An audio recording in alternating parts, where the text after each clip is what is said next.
All right, here we have the Organic Act of 1871, and this, I believe, is written by David E. Robinson, as well, publisher up here in the top right.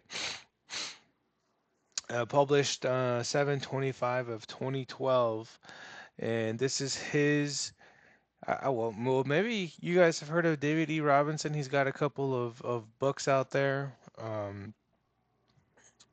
I don't know whether the accuracy or whatnot of those books. But so I'm gonna treat this one like I would any of his other work. This is simply his interpretation of what had happened in the Organic Act of 1871, which is one of my prior videos on YouTube. And I'm gonna read it. I may agree, I may disagree, and this is gonna be my first time reading it with you guys. In 1871, February 21, Congress passed an act to provide a government for the District of Columbia, also known as the Act of 1871.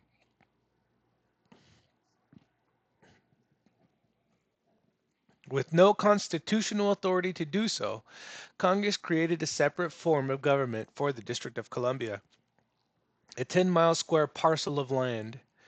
See Acts of the 41st Congress, Section 34, Session 3, Chapter 61 and 62. And like I said, if you want me to read that to you, that's in my YouTube file. The act, passed when the country was weakened and financially depleted in the aftermath of the Civil War, was a strategic move by foreign bankers who were intent upon gaining a stronghold on the coffers of America. Now, for let's see here.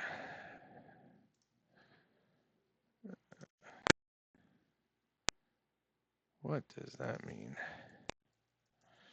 Coffer, a strong box or small chest for holding valuables. A battered leather coffer sealed with a waxen crest. Coffers, the funds or financial reserves of a group or institution. The federal government's empty coffers.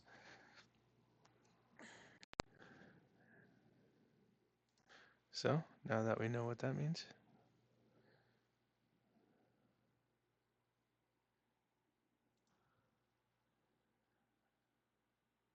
we'll jump back over here. Congress cut a deal with the international bank and incurred a debt to them because they were not about to lend money to a floundering nation without serious stipulations. So they devised a way to get their foot in the door of the United States. The Act of 1871 formed a corporation called the United States. The corporation, owned by foreign interests, moved in and shoved the original Constitution aside. With the Act of 1871, the Organic Constitution was altered when the title was capitalized and the word "for" was changed to "of" in the title. The Constitution of the United States of America is the Constitution of the Incorporated United States of America. It operates in an economic capacity and is being used to fool the people into thinking that it governs the republic. But it does not. Capitalization is significant when one is referring to a legal document. This seemingly minor alteration has had a major impact on every subsequent generation of Americans. What Congress did by passing the Act of 1871 was create an entirely new document, a constitution for the government of the District of Columbia, an incorporated business. This newly altered Act of 1871 Constitution was not intended to benefit the Republic. It benefits the corporation of the United States of America and operates entirely outside the original Organic Constitution. Instead of having absolute and unalienable rights guaranteed under the Organic Constitution, we the people now have relative rights or privileges. One example is the sovereign's right to travel that has now been transformed under corporate government policy into a privilege. that require citizens to be licensed. In passing the Act of 1871, Congress committed treason against the people who were sovereign under the grants and decrees of the Declaration of Independence and the Organic Constitution. The Act of 1871 became the foundation of all the treason committed by government officials ever since. To fully understand how our rights of sovereignty were ended, you must understand the full meaning of the word sovereign. Chief, or highest, supreme power, superior in position to all others, independent of and unlimited by others, possessing or entitled to, original and independent authority or jurisdiction. That's Webster's. In short, our government, which was created by and for us as sovereigns, free citizens deemed to have the highest authority in the land, was stolen from us along with our rights. Keep in mind that, according to the original organic constitution, we the people are sovereign. Government is not sovereign. The Declaration of Independence says that government is subject to the consent of the governed. That's us. We're sovereigns. When did you last feel like a sovereign? It doesn't take a rocket scientist or a constitutional historian to figure out that the U.S. government has not been subject to the consent of the governed since long before you and I were born. Rather, the governed are subject to the whim and greed of the corporation, which has stretched its tentacles beyond the 10-square-mile parcel of land known as the District of Columbia.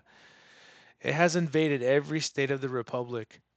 However, the corporation has no jurisdiction beyond the District of Columbia. You just think it does. You are presumed to know the law, but we the people are taught nothing about the law in school. We memorize obscure facts and phrases here and there, like the preamble, which says, "We the people establish this Constitution for the United States of America." But our teachers only gloss over the Bill of Rights. Our schools, which are controlled by the corporate government, don't delve into the Constitution in depth. The corporation was established to indoctrinate and dumb down the masses, not to teach anything of value or importance.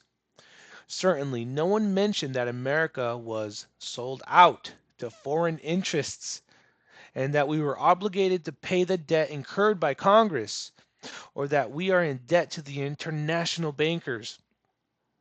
Yet for generations, Americans have had the bulk of their earnings confiscated to pay a massive debt that they did not incur and do not owe. There's an endless stream of things that the people aren't told. And now that you are being told, how do you feel about being the recipient of a debt without your knowledge or consent? After the passage of 1871, Congress set a series of subtle and overt deceptions into motion. Deceptions in the form of decisions that were meant to sell us down the river. Over time, the Republic took it on the chin until it was knocked down and counted out by technical KO. With the surrender of the people's gold in 1933, the common herd was placed under illegitimate law. I bet you weren't taught this in school. Our corporate form of government is based on Roman civil law and admiralty or maritime law, which is also known as the divine right of kings, and the law of the seas. Another fact of American history not taught in our schools. Actually, Roman civil law was fully established in the colonies before our nation began, and then became managed by private international law. In other words, the government created for the District of Columbia via the Act of 1871, operates under private international law, not the common law foundation of our constitutional republic. This fact has impacted all Americans in concrete ways. For instance, although private international law is technically only applicable within the District of Columbia and not in other states of the Union, the arms of the Corporation of the United States are called departments: the Justice Department, the Treasury Department, etc. And these departments affect everyone, no matter where and in what state they live. Each department belongs to a corporation, to the United States. Refer to any United States Code, USC. Note the capitalization. This is evidence of a corporation, not of a republic. For example, in Title 28, 3002, 15 ABC, it is unequivocally stated that the United States is a corporation. Translation: the corporation is not a separate and distinct entity. It is not disconnected from the government. It is the government, your government. That is extremely important. I refer to it as the corporate empire of the United States, which operates under Roman civil law outside the original Constitution. How do you like being ruled by a corporation? You say you'll ask your congressperson about this? Ha! Congress is fully aware of this deception, so it's time that you too be aware of the deception. What this great deception means is that the members of Congress do not work for us, for you and me. They work for the corporation, for the United States. No wonder we can't get them to do anything on our behalf, or meet our demands, or answer our questions. Technically, legally, or any other way you want to look at the matter, the corporate government of the United States has no jurisdiction or authority in any state of the Union beyond the District of Columbia. Let that tidbit sink in. Then ask yourself, could this deception have occurred without the full knowledge and complicity of the Congress? Do you think it happened by accident? If you do, you're deceiving yourself. There are no accidents, no coincidences. Face the facts and confront the truth. Remember, you are presumed to know the law. They know you don't know the law, or, for that matter, your history. Why? Because no concerted effort was ever made to teach or otherwise inform you. As a sovereign, you are entitled to full disclosure of all facts. As a slave, you are entitled to nothing other than what the corporation decides to give you. Remember also that ignorance of the law is no excuse. Is it your responsibility and obligation to learn the law and know how it applies to you? No wonder the Act of 1871 Corporation counted on the fact that most people are too indifferent, unconcerned, distracted, or lazy to learn what they need to know to survive within the system. We've been conditioned to let the government do our thinking for us. Now is the time to turn that around. Now is the time to turn that around if we intend to help save our republic ourselves before it's too late.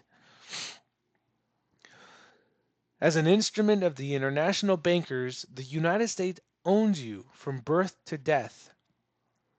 It holds ownership of all your assets, of your property, even of your children. Think long and hard about the bills, taxes, fines, and licenses you've paid for or purchased. Yes, they had you by the pockets. If you don't believe it, read the 14th Amendment. See how free you really are. Ignorance of the facts led to your silence. Silence is construed as consent. Consent to be obligated for a debt you did not incur. As a sovereign people, we have been deceived for hundreds of years. We think we are free, but in truth we are servants of the corporation. Congress committed treason against the people in 1871. Honest men could have corrected the fraud and treason, but they weren't enough honest men to counteract the lust for money and power. We lost more freedom than we ever know, thanks to corporate infiltration of our so-called government. Do you think that any soldier who died in any of our many wars would have fought it if he or she had known the truth? Do you think that one person would have laid down her life for a corporation? How long will we remain silent? How long will we perpetuate the myth that we are free? When will we stand together as one sovereign people? When will we take back what has been stolen from us? If the people of America had known to what extent their trust has been betrayed, how long would it have taken for a real revolution to occur? What we need now is a revolution in thought. We need to change our thinking, then we can change our world. Our children deserve their rightful legacy, the liberty our ancestors fought to preserve, the legacy of a sovereign and a fully free people.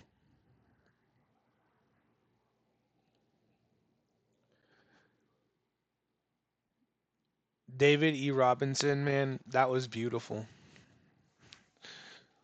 That was beautiful, my man.